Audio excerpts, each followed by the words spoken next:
তো সবাইকে অনেক অনেক স্বাগত আপনাদের সবার প্রিয় সীমা ঘোষ ব্লগে। আজকে বছরের শেষ মোমো বানাচ্ছি, ওই এক্সাইটমেন্ট ধরে রাখতে পারছি না, কারণ মেয়ের ইচ্ছা যে আজকে মোমো বানিয়ে দিতে হবে।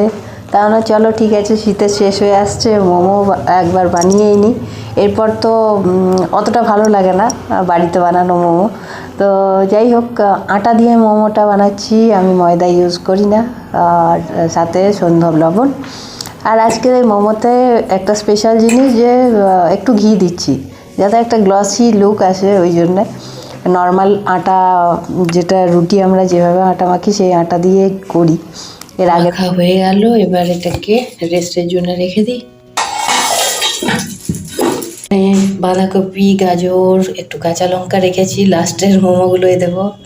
রসুন একটু চপ করে নেবো, এখানে পেঁয়াজ কুচো করেছি, আর ক্যাপসিকাম আছে, কিন্তু মিঠি দিতে বারণ করেছে, যাদের ভালো লাগে তারা ক্যাপসিকামও দিতে পারেন। এবার করে নিই। আর এই যে কফি বানাতে এসছে, এখন কফি বানাবে, তার ব্যবস্থা করছে। তো জানেন, মোমো বানাতে গেলে একটা খুব মজার কথা মনে পড়ে।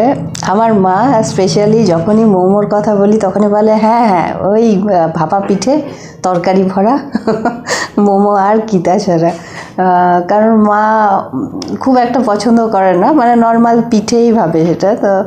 তো মোমোর যে একটা আলাদাই মজা আছে সেটা বলে যে খুব একটা ভালো লাগে না। তো যাই হোক, যার কাছে যেটা।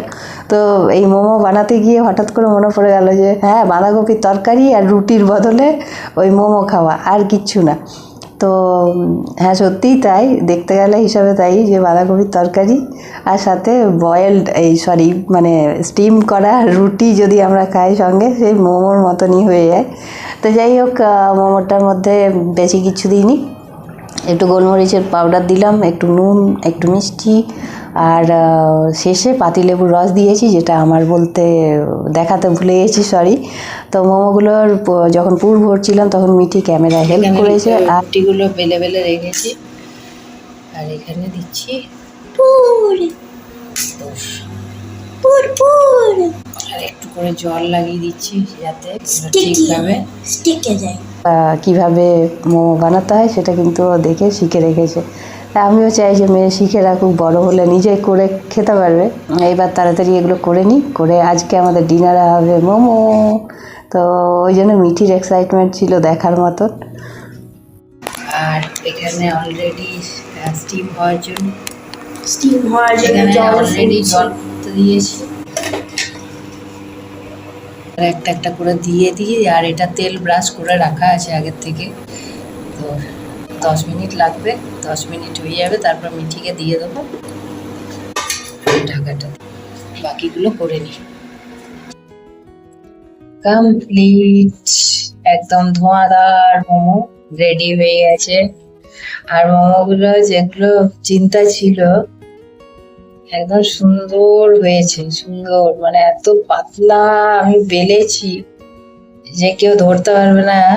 একমাত্র কালারটা একটু ব্রাউনি ব্রাউনি ভাব আছে, আদারওয়াইজ কেউ ধরতে পারবে না যে এটা আটার নাকি ময়দার।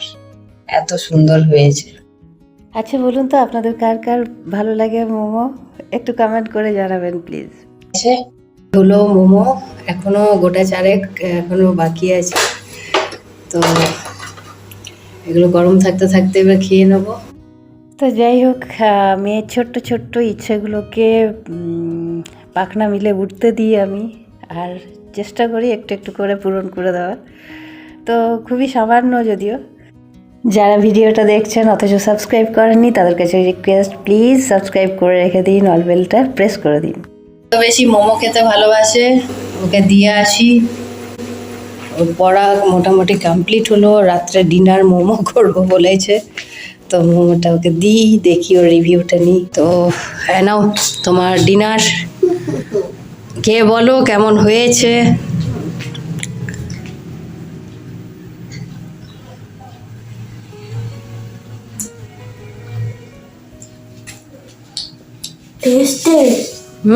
মোমোগুলো থেকেও ভালো, দোকানের মোমো থেকে ভালো। এটা আটার মোমো জানি।